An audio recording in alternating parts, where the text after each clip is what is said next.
You know, some pet owners are raving about the latest craze in house pets, but there are things to consider before you run out and buy one. Fox 6's Sherry Palmieri takes a closer look at some really cool cats.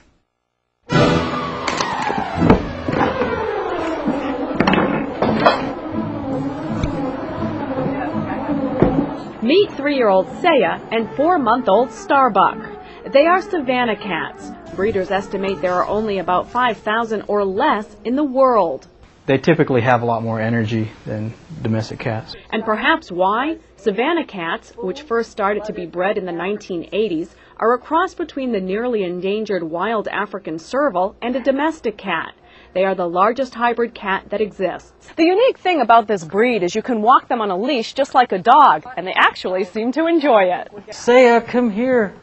They'll come when you call them. Careful. And did I mention they like to play fetch too? Savanah owners say the breed is extremely friendly, playful, vocal. You give me a kiss? And curious in nature. They're constantly trying to get into trouble. Will you balance up there? Sam Finley of Ramona breeds Savanah cats. Oh, look at that.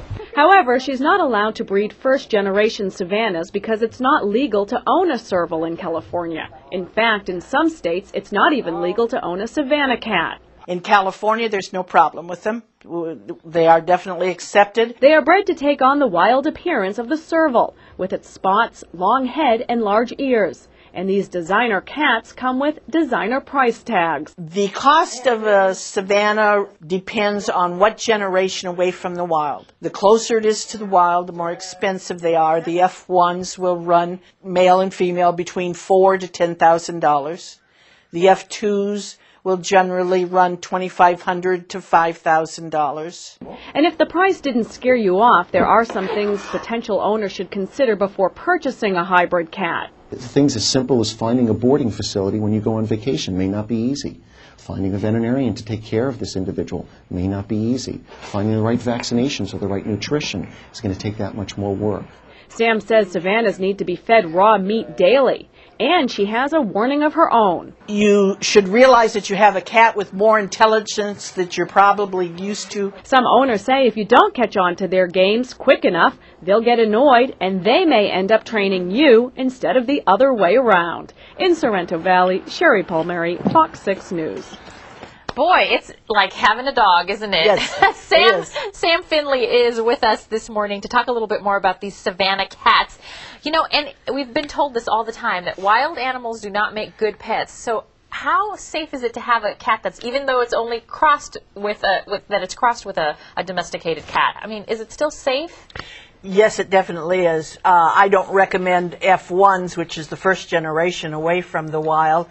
They're a little higher strung, but these cats are very active, they're very playful, and they love to interact with people.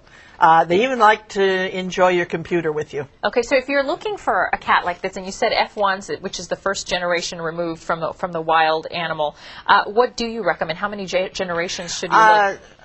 F1s are fine for breeders, but like F2s would make a good household pet all the way down to, 6, 7, 8 generations away from the wild. Okay. The farther they get away from the wild, the more domestic they start behaving. Well, we got a lot of the details from watching Sherry's story, but what I'm curious about is, when did this start? Who decided that this was a good idea?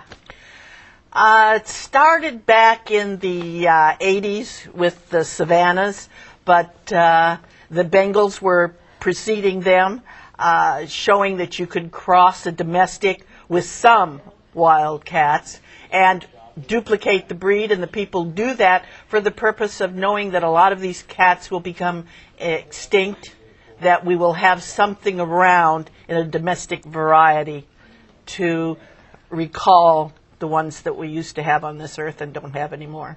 Well, when you talk about some cats, what cats are we talking? I mean, we couldn't take my cat, right, Moo, and just cross him with him. He's fluffy and cute. And no, not fluffy. We try to stay to cats that will look similar to the cat that we're trying to duplicate. So, like with the Savannahs, we use Egyptian Mouse, we use Bengals, we use Oriental Shorthairs, and a domestic Shorthair to cross to. Now, Sherry's story, she said these you can pay anywhere from $4,000 to $10,000 for one of these cats? Yes, if you get farther away from them, farther away from the serval, you can get them down to $1,500, $1,200. But the ones close are very expensive. And they do, if you're willing and committed, they do make a good pet. But you have to be willing to commit the time and the energy that it takes. They want your attention and want to interact with humans. Yeah. They just love the attention, the play, the walk on the leash. How do they do with dogs?